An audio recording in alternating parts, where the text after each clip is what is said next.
Imaginons qu'on a un tuyau avec de l'eau qui coule dedans, puis mettons qu'on mettait des petites traces de colorant pour être capable de visualiser le flot qui coule ou le débit qui coule à travers le tuyau. Mais le débit, c'est toujours une unité de volume sur une unité de temps. Fait que ça pourrait être par exemple des litres secondes ou des mètres cubes par heure. Tout le temps des volumes sur du temps. Ou un système impérial, ça pourrait être des gallons par minute.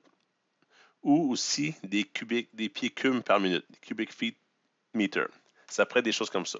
Habituellement, ces unités-là ici, c'est plus pour les liquides ou les, les fluides qui sont incompressibles, comme de l'eau, de l'huile.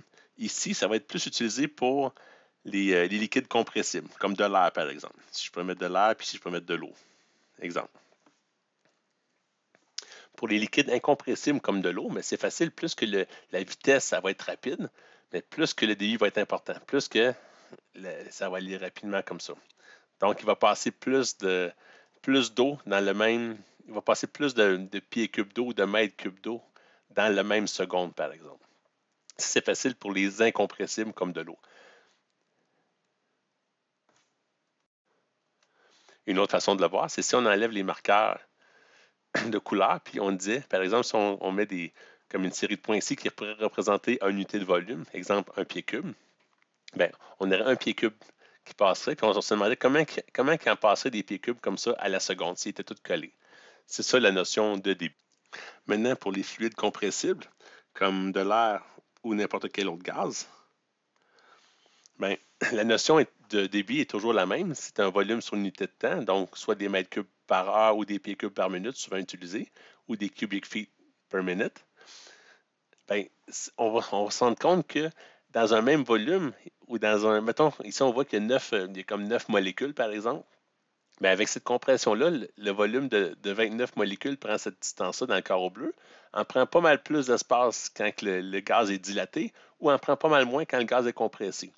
Donc, selon la pression, bien, le nombre de molécules dans chaque pied cube va changer. Ou, autrement dit, on peut dire, le pied cube-là, il en prenait 29 ici, puis ici, il en prend comme 12 molécules. Fait un pied cube ici n'a pas la même valeur qu'un pied cube ici. Donc, vu que le contenant ou la capacité d'un CFM va varier selon la pression, bien, on va introduire la notion de ACFM ou le Actual CFM. Fait que le Actual, c'est la petite R qu'on voit en avant ici. Souvent, il est omis. Si on voit juste un CFM sans rien d'autre, on assume que c'est ACFM. Mais la vraie notation, ce serait ACFM.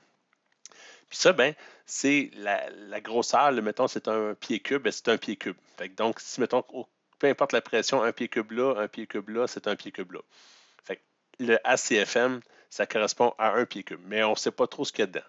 C'est pour ça que quand on définit le ACFM, ben, il faut souvent le faire venir dire ACFM, exemple, à 90 PSI. Fait qu'il faut spécifier à quelle pression qui est le CFM. Fait comme ça, on va savoir si il s'agit d'une pression qui est compressée ou non. Une autre façon de définir le débit, c'est en termes de SCFM. Le SCFM vient du standard. SCFM, ça va être le CFM standard. Donc, c'est le débit à les standards de pression atmosphérique.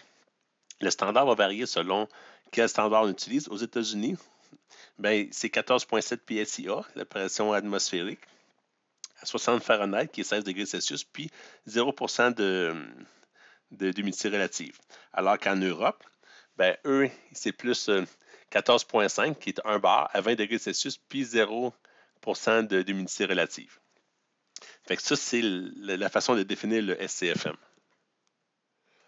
Le SCFM est aussi en impérial. On voit souvent que c'est marqué N, mettons, mètre cube par heure.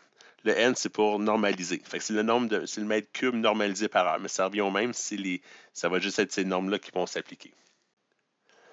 Donc, par exemple, si on dit que 90, il y en a un pied cube à 90 PSIG, donc ça fait quoi en CFM?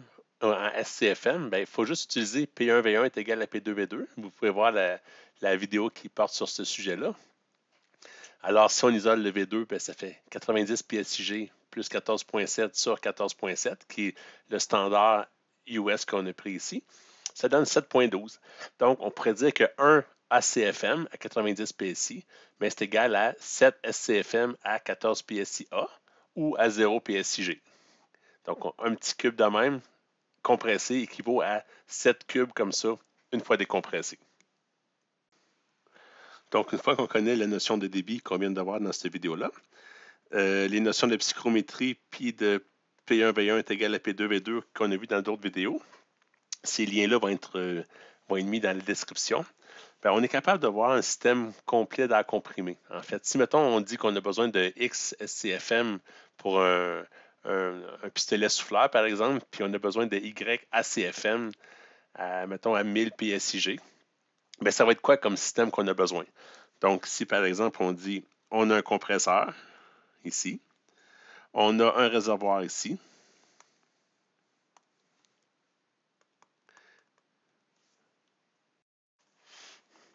on peut dire, par exemple, qu'on veut entreposer de l'air à, exemple, je ne sais pas, 120 PSI. Mais ça va, vu qu'on sait qu'on a un certain débit à respecter ici, mais il faut savoir combien de CFM qui doit rentrer ici ou de ACFM. Donc, en sachant le taux de compression ou ce que le compresseur va faire, c'est sûr que ça va prendre de l'air qui va être en SCFM ici, parce que c'est l'air qui est à 14,7 PSIA. C'est la pression atmosphérique normale. Puis, exemple, on va être à, je dis n'importe quoi, mettons à 50% d'humidité relative. L'air rentre dans le compresseur. Le compresseur, lui, il va la compresser, exemple, mettons, à 120 PSI ou 130 PSI. Puis en la compressant, on sait que l'air va être complètement saturé, donc elle va dégoûter un petit peu ici. Donc, c'est sûr que l'air ici, en sortant, va être 100% humide, l'humidité relative. Si on la passe dans un sécheur, ben l'air, elle va sortir ici, mettons toujours à 125 PSI, il va y avoir une petite perte de pression probablement. Puis, mettons qu'on descend à 80% d'humidité relative. Ça va dépendre du sécheur, c'est quoi le principe ou qu'est-ce qu'on veut faire comme degré d'assèchement. Puis, on va l'entreposer. On l'entrepose ici. Donc, on part à une pression SCFM qui est la pression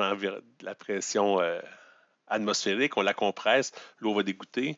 L'eau va dégoûter aussi après le sécheur, évidemment, ou dans le sécheur, ici. On la compresse, l'eau condense. On la sèche davantage, l'eau condense encore, donc l'humidité relative descend un petit peu. On l'entrepose, puis après ça, on la distribue. Fait que là, on va voir, en faisant les calculs qu'on faut des composantes, puis des pertes de pression, on va être capable de savoir, on va être capable de s'assurer qu'il va y avoir le bon débit à certaines pressions et le bon débit à une pression plus élevée. Fait que ça fait pas mal le tour du système. Pour ce qui est de la distribution puis des choix des composantes, on va le voir dans une autre vidéo. Ben, j'espère que c'est clair.